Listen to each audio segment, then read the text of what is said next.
오늘 우리는 2025년 마지막 주일 예배로 하나님께 드리고 있습니다. 참 많은 일들이 있었던 한 해죠. 제가 생각해 보니까 지난 우리 성탄 예배 때 저는 그때가 우리 부안 공항 참사라고 생각을 했었던 게 예배했던 기억이 나서 생각해 보니까 성탄 예배 때가 아니고 마지막 우리 예배를 드리던 날 29일인가 그렇죠. 그래서 뜻하지 않은 그런 일들이 우리에 있었죠. 여전히 사회가 또 정치가 경제가 어려움을 겪고 있습니다. 누구는 사랑하는 이들을 먼저 떠나 보냈고요. 또 어떤 이들은 또 사랑으로 키워왔던 자녀들을 자신들의 삶에서 독립시키기도 했습니다. 뜻하지 않은 질병 때문에 힘들었던 한 해였고 여전히 그 어려웠던 육신의 약함을 걸어가고 계신 분들도 있고요. 물질의 어려움으로 힘든 한 해이기도 했습니다. 계획대로 되지 않는 사업이나 혹은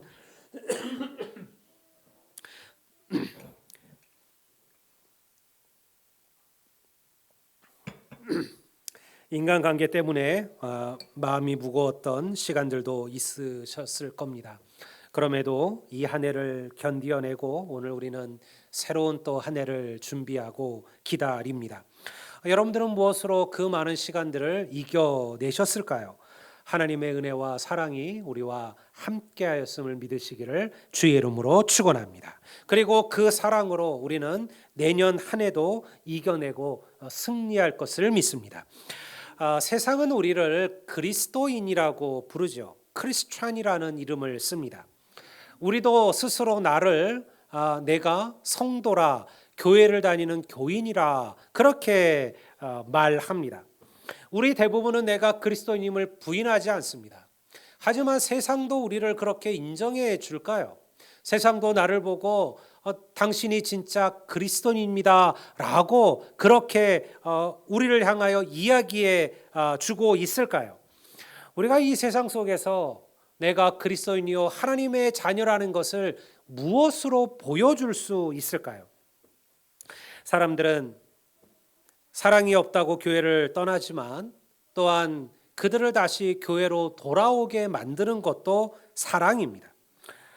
세상의 크리스찬을 볼 때 그들은 우리의 다른 것을 보지 않습니다. 우리가 얼마나 세상에서 사랑하며 사는가를 보는 것이죠. 여러분, 이것이 우리가 세상에 보여주는 우리가 하나님의 자녀라는 가장 완전한 증거입니다. 제가 오늘 읽은 이 본문을 다시 한번 보겠습니다. 골로새서 3장 12절을 제가 읽어보겠습니다. 너희는 긍휼과 자비와 겸손과 온유와 오래 참음을 옷 입고 누가 누구에게 불만이 있거든 서로 용납하여 피차 용서하라. 여기에 보면요, 그리스도인들이 입어야 할 옷이 있다라는 거예요. 그 옷은 긍휼과 자비의 옷이며 그리고 겸손과 낮아짐의 옷이며 오래 참음과 용서라는 옷이에요. 우리가 이런 옷을 입고 살아가야 비로소 세상이 우리를 보고 하나님의 자녀라고 인정해 준다라는 것입니다. 오늘 우리의 세상을 보십시오. 한마디로 사랑이 식어진 세상입니다. 긍휼도 없고 자비도 없고 온유함도 없어요. 사람들은 누군가를 비난하고 누군가를 멸시하고 누군가를 욕하는데 꺼리껴하지 않습니다. 인터넷에 수많은 댓글들이 답니다. 그리고 실제로 그 댓글들은 때로 어떤 연예인들을 어떤 이들을 죽음으로 몰아넣기도 합니다. 그러면서 그들은 아무런 죄책감도 가지지 않습니다. 여러분, 그리고 나서 그 댓글에 오히려 잘 죽었다라고 댓글들이 올라오기도 하죠. 남이 보지 않는다는 것 때문에 내가 누군지를 모른다는 이유 때문에 그들은요 그러한 말들을 서슴없이 행하고 있습니다. 여러분, 우리 자신도 마찬가지 아니겠습니까? 냉혹함과 냉랭함이 우리의 심령을 붙들고 있을 때가 얼마나 많은지 몰라요. 하나님을 섬긴다고 말하면서도 막상 우리의 삶에 넘치는 사랑과 은혜와 감격을 잊어버리고 혹은 잃어버리고 살아갈 수 있다라는 것이죠. 예수님께서 우리들에게 원수까지 사랑하라 하셨습니다. 하지만요, 우리는요 원수가 아니라 우리의 가족도 친구도 이웃도 때로는 용서하지 못하고 살아가고 있습니다. 목회를 하다 보면 여러 가지 말들을 들어요. 뭐 저만 그러겠습니까? 저는 세상에 항상 칭찬과 찬송만 받는 목사님 있다는 얘기를 들어본 적이 없어요. 우리가 알고 있는 그 유명한 목사님들도 다 교회 안에 그들을 반대하고 대적하는 그런 이들은 항상 있죠. 목회자의 연약함이나 부족함으로 인해 받는 비판들은요, 어쩔 수 없습니다. 그것은 감당해야죠. 그런 걸 통해서 더 성장해야 되고 더 나아지기를 목회자들도 노력하고 애쓰고 있습니다.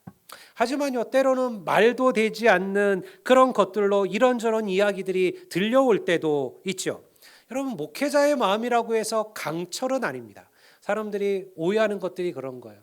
사람들이 목사님은 어떻게 아무렇지도 않으세요? 어떻게 아무렇지도 않게 이겨내세요? 아무렇지도 않은 사람은 세상에 없습니다. 여러분들, 우리 모두는 누군가의 말 한마디 때문에 가슴에 비수가 박히는 것들을 수없이 경험하죠. 목회자가 그러하다면 성도들은 다를까요? 수많은 성도들이 교회 안에서 상처를 받습니다. 수많은 성도들이 교회 안에서 믿음을 잃어버립니다. 오히려 사랑과 위로와 긍휼과 자비를 기대했는데요, 오히려 누군가의 비수 섞인 누군가의 말 한마디 때문에 누군가의 행동 하나로 사실은 하나님을 잃어버리는 일들이 일어난다라는 거예요. 열심히 충성하고 헌신했는데 돌아오는 것은요, 괜한 오해와 여러 가지 말들일 뿐이에요. 그래서요, 오늘날 많은 성도들이 교회 와서 하는 얘기가 무엇인지 압니까? 목사님, 저는 조용히 있겠습니다 라는 말이에요.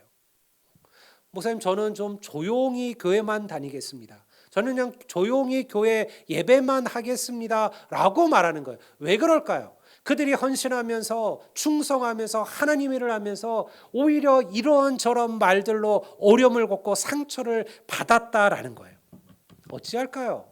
이런 일이 없어질 수 있을까요? 없어질 수는 없습니다. 우리 모두는 연약한 인생들입니다. 때로는 내가 내 뜻대로 나를 통제하지 못합니다. 그러다 보니 여러분들, 사람과 사람 사이에는 여러 가지 어려움이 생길 수밖에 없어요. 여러분, 그래서 이 모든 것을 이기는 힘은요, 여러분, 단순하고 명확합니다. 여러분, 그것은 우리가 서로 사랑해야 될 줄로 믿습니다. 여러분, 이거 말고 다른 해법이 무엇이 있을까요? 성경은 그래서 사랑을 온전하게 하는 힘이라고 말하는 거예요. 우리의 부족함들, 우리의 약함들, 이런 것들이 온전해지려면 사랑이 필요하다라는 것이죠. 부부는 부족한 두 사람이 만나는 것입니다. 여러분들, 완벽한 두 사람이 만나서 더 완전한 이들이 되는 게 아니에요. 부족한 두 사람이 만나서 서로의 약함들을, 서로의 단점들을, 서로의 부족함을 채워가면서 온전한 사람, 한 사람이 되는 것이 부부입니다. 기독교인이 된다는 것은요, 그렇게 대단한 것을 행해야만 가능한 것은 아니에요. 그저 내가 살아가는 삶의 현장 속에서 작은 사랑을 실천하며 살아가는 것, 이런 그게 사랑이에요. 여러분, 제가 이번 송구영신 예배 때 여러분들에게 특별 헌금을 하라는 이유도 마찬가지입니다. 여러분, 우리가 10,000원 정도 헌금 못할 사람이 누가 있을까요? 우리 모두 다 그 정도는 할 수 있어요. 내가 커피 한 잔 여러분들 안 마시면, 여러분들, 우리는 10,000원 정도 하는 거 어렵지 않습니다. 근데 생각보다 여러분, 베풀고 나눈 삶이 쉽지가 않아요. 내가 나를 위해서 쓰는 거, 나의 즐거움, 나의 만족, 나를 기쁘게 하는 일에는 우리는 물질을 아까워하지 않습니다. 하지만요, 여러분, 누군가를 섬기고 베푸는 일에 쓰는 것은요, 그렇게 쉬운 일이 아니라는 거예요. 여러분, 가르치셔야만 합니다. 여러분들의 자녀들에게도 가르치십시오. 우리가 하나님께 왜 이 물질을 드리는지를, 그것을 통해서 사랑을 실천하는 거예요. 여러분, 그 작은 것들이 모여지면 누군가에는 큰 힘이 되고 위로가 됩니다. 저는 어제 저희 집사람과 함께 그 낭성 교회를 다시 다녀왔어요. 과일을 좀 사고 또 삼겹살을 조금 사서, 목사님 공사 고생하는데 그래도 좀 잘 드시며 하라고 갔다 왔는데요. 지금 컨테이너 박스에서 두 분이 살고 계셔요. 시에서 6평짜리 컨테이너 박스를 이제 빌려줘서 한데, 이 컨테이너 박스를 좀 만들려면 좀 제대로 만들지, 이게 정말 그냥 맨 컨테이너 박스예요. 벽에 스티로폴 하나 제대로 붙여 있지 않아 가지고 그 유리에 밤에 자는데 추웠잖아요, 지금 며칠. 그냥 그 유리창에 꽁꽁꽁꽁 얼음이 붙은 거예요. 밤을 자는데 3번을 깨서 옷을 갈아입었다는 거예요. 자다가 추워서 일어나서 옷 한 벌 꺼 입고 또 누웠는데 또 추워져서 또 일어나서 또 다른 거 하나 껴 입고 그러면서 그 밤을 보내셨다라는 거예요. 여러분, 사실 우리의 사랑이요 그렇게 대단하지 않아도 됩니다. 꼭 그 목사님들이 아니어도 됩니다. 여러분, 분명 우리의 주위에 여러분 우리의 사랑이 필요한 이들이 있을 겁니다. 여러분, 그들을 찾아가서 우리가 받은 사랑을 자그만이라도 나누면 삶을 살아갈 때 여러분, 세상이 우리를 향하여 네가 하나님의 자녀라 인정해 줄 줄로 믿습니다. 여러분, 이것이 13절 말씀이에요. 제가 한번 읽어보겠습니다.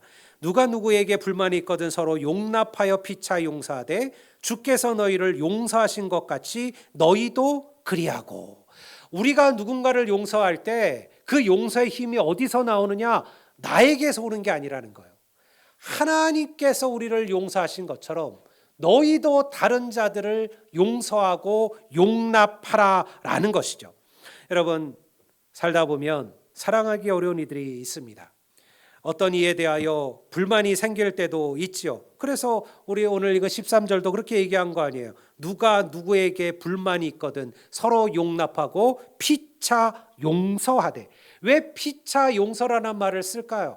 나도 그런 잘못, 나도 그런 실수, 나도 그런 죄악에 빠질 수 있는 인생이기 때문에 그렇습니다. 지금은 어떤 사람이 나에게 잘못할 수 있습니다. 그냥 항상 그 사람만 잘못할까요? 아니요. 나도 누군가를 아프게 하고 나도 누군가를 힘들게 하고 나도 누군가에게 상처를 입어요. 그렇기 때문에 피차 용서하라는 거예요. 서로 용납하라는 것이죠. 세상에 가장 힘든 일은 용서하는 일입니다. 제가 여러 번 얘기했지만 미워하는 거, 증오하는 거, 분노하는 거, 화내는 거 이런 거는요 노력할 필요가 없어요. 그냥 가만히 있어도 저절로 우리 안에 계속 생겨납니다. 왜 참 사람이 그런지 우리가 다 해봐서 알잖아요. 누구를 칭찬하는 것은 참 어려워요. 그리고 오래 하기가 힘들어요. 여러분 이제 옆 사람 보고 칭찬하라 그러면요 아마 1분도 못 하실걸요. 근데 욕하라 그러면요 30분도 합니다. 우리는 앉아가지고 뭐가 문제고 뭐가 잘못되고 여러분 우리는 그게 익숙해요. 우리의 죄성이 그러한 거예요. 여러분 그렇기 때문에 여러분 사랑하는 거, 용서하는 거, 이해하는 것은요 죽을 힘을 다해야 돼요. 성도가 그냥 하는 거 아닙니다. 우리가 그렇게 되기 위하여 애쓰고 노력하셔야만 해요. 그런데 그렇게 하셔야만 합니다. 왜? 주께서 우리를 그렇게 사랑하셨으니까요. 우리가 아직 죄인 되었을 때 하나님께서 우리를 사랑하셔서 자기 아들 독생자 예수님을 보내신 거예요. 여러분 하나님을 사랑하고 이웃을 사랑하는 것, 여러분 이것이 가장 크고 위대한 계명임을 믿으시기를 주의 이름으로 축원합니다. 특별히 오늘 우리는 교회 귀한 직분자를 뽑는 투표에 참여합니다. 당회가 판단하고 또 새롭게 교회를 위하여 일할 일꾼들을 세우기로 결정을 했습니다. 여러분 교회 투표는 누군가를 떨어뜨리기 위한 행위가 아닙니다. 이것은 성도들에게는 우리도 그들을 위하여 기도하겠다는 다짐이고, 그리고 직분자들에게는 성도들의 마음을 받아 헌신하고 충성하며 섬기겠다는 결단입니다. 여러분 이것이 우리가 이 투표에 참여하는 의미입니다. 그러니 성도 여러분, 무엇보다 특별히 직분자 여러분, 무엇보다 사랑이 풍성한 직분자들이 되시기를 주의 이름으로 축원합니다. 교회가 필요한 것은요 똑똑한 직분자, 말 잘하는 직분자가 아닙니다. 정말 사랑으로 성도들을 품고 사랑을 나눌 수 있는 직분자들, 그런 직분자들이 세워지게 될 때 여러분 하나님의 교회가 아름다운 열매를 거두게 될 줄로 믿습니다. 오늘 교회가 세상 속에서 아름답지 못한 이유를 듣는 이유는요 다른 것이 부족해서가 아니에요. 사실은 우리가 사랑을 잃어버린 겁니다. 요즘 젊은 세대들이 교회를 찾지 않고 교회를 나가지 않고 교회를 떠난다라는 이야기를 듣습니다. 이유가 뭘까요? 왜 젊은 세대들이 교회를 오지 않을까요? 이유가 뭘까요? 정확해요. 단순해요. 재미가 없어서입니다. 재미가 없어서예요. 여러분, 이게 근데 부인할 수 없는 일이에요. 안타깝게도 여러분들 속상해도 우리가 이 말을 부인할 수가 없습니다. 제가 주일학교를 다닐 때, 중고등학생 때, 청년이었을 때 교회는요 가장 재밌었어요. 그때 시절을 다니셨던 우리 분들은 아실 겁니다. 핸드폰도 없었고 유튜브도 없었습니다. 뭐 어디 간다고 해서 뭐 멋지고 아름다운 그런 카페들도 없었죠. SNS 하지도 않았습니다. 여러분, 세상의 문화보다 교회의 문화가 훨씬 더 재밌고 훨씬 더 앞서갔던 시대를 우리는 살았습니다. 저는 교회에서 형들을 만났고 누나들을 만났고 동생들을 만났고 그 안에서 친구들을 만났습니다. 교회에서 악기를 배우고요. 그리고 교회에서 다양한 친구를 경험했습니다. 여자친구를 사귈 수 있는 것도 교회였습니다. 그러면서 자연스럽게 믿음으로 나아갈 수 있었죠. 하지만 더 이상 교회는요 그러한 즐거움을 여러분들에게 드리기가 어렵습니다. 교회가 줄 수 있는 재미가 세상의 재미를 따라갈 수가 없는 거예요. 여러분, 예배하는 게 재밌으셔요? 파크 골프 치러 가는 게 재밌으셔요? 파크가 재밌잖아요. 재미로 따지면 여러분, 교회에서 하는 그 어떤 것도 세상의 재미를 따라갈 방법이 없습니다. 여러분, 여기서 여러분들이 목사님의 설교를 듣는 게 재밌으셔요? 아니면 여러분들이 좋아하는 여러분들 알고리즘에 따라서 유튜브 보시는 게 재밌을까요? 그게 재밌어요. 그러니 여러분, 더 이상 교회가 재미로 성도들을 교회로 인도할 방법이 없다라는 거예요. 하지만요, 우리에게 여전히 남아있는 것 하나가 있습니다. 여러분, 우리는 재미는 없어도 사랑이 풍성한 교회일 수 있음을 믿으시기를 주의 이름으로 축원합니다. 진짜 교회는요 재미가 아니라 사랑이 있어야 한다라는 거예요. 상처받은 심령들이, 눈물 나는 심령들이 위로받고 회복되는 것은요 재미로 되는 게 아니죠. 그건 사랑으로 되는 거예요. 온유함과 자비와 긍휼함을 경험할 때 우리가 비로소 하나님의 교회 안에서 진정한 성도로 세워지게 되는 거예요. 이것이 오늘 우리에게 필요한 은혜입니다. 여러분, 그러니 여러분 교회 안에서 이 사랑을 전하며 사십시오. 무엇보다도 옆자리에 있는 여러분들의 교우들에게 따뜻한 긍휼의 마음들, 사랑의 마음들을 잃지 않기를 바랍니다. 뭐 잠깐 인사해 볼까? 이렇게 인사하시죠. 제가 사랑하는 거 아시죠? 한번 해봐요. 해봐요. 여보, 내가 사랑하는 거 알지? 제가 사랑하는 거 아시죠? 여러분, 이 고백이 자연스러워지셔야 돼요. 이게 막 어색하고 쑥스럽고가 아니라 우리가 교회에서 성도를 만날 때 집사님 제가 사랑하는 거 아시죠? 권사님 제가 권사님 좋아하는 거 아시죠? 여러분, 이것이 우리의 진짜 사랑이에요. 여러분, 믿음의 첫걸음을 내딘 아무것도 모르는 성도들에게, 새가족들에게 여러분들 따뜻한 미소와 부드러운 말 한마디를 꼭 건네주십시오. 교회 오셨을 때 그냥 가지 마세요. 내가 모르는 분이 있으면 여러분들 그냥 지나가서는 안 돼요. 반드시 잘 오셨습니다. 환영합니다. 축복합니다. 어려움은 없으신가요? 뭘 좀 도와드릴 게 있을까요? 여러분, 그것이 사랑이에요. 돈으로 하지 않아도 됩니다. 우리의 따뜻한 말 한마디면 됩니다. 수고하며 헌신하는 사역자들과 주의 일꾼들에게 감사와 격려의 말로 축복해 주세요. 우리 올 한 해 동안 우리 많은 이들이 수고하셨습니다. 우리 구역장으로 또 남녀 전도회장으로 교육부서에서 우리 중고등부 또 청년대학부 주일학교를 섬기셨습니다. 찬양팀으로 수고하셨습니다. 반주자로 애쓰셨습니다. 또 여러분들 안내하시고 식당에 봉사하시고 곳곳의 자리에서 헌신하고 여러분들 충성하셨습니다. 우리 그 모든 분들에게 우리 큰 감사의 박수를 한번 드리기를 원합니다. 여러분 애쓰고 수고하셨습니다. 하나님께서 보시고 기억하시고 축복하실 줄로 믿습니다. 이것이 사랑입니다. 사랑은요 막연하지 않습니다. 사랑은요 구체적이고 실체적입니다. 여러분을 화나게 하는 이들이 있습니까? 그들을 온유함으로 대하십시오. 그리고 그들을 감사와 격려로 축복하시고 그리고 오래 참음으로 견디어내십시오. 하나님의 종들을 존중하시고 그리고 그들에게 감사하시고 그들이 나누는 말씀을 귀히 여기십시오. 지금 내가 받고 있는 모든 것들을 당연하다고 생각하지 마세요. 누군가의 헌신과 누군가의 수고가 있기 때문에 오늘 우리가 이 자리에 있는 것이고요. 오늘 우리가 예배하는 것이고 오늘 우리가 식탁의 교제를 함께하고 계시는 거예요. 아무런 수고와 헌신도 없이 그저 말이 많은 자가 되어서는 안 됩니다. 그것은 사랑이 아니기 때문에 그렇습니다. 그리스도께서 오늘 우리에게 보여주셨던 그 사랑을 여러분들 내년 한 해 우리도 보이며 살기를 원합니다.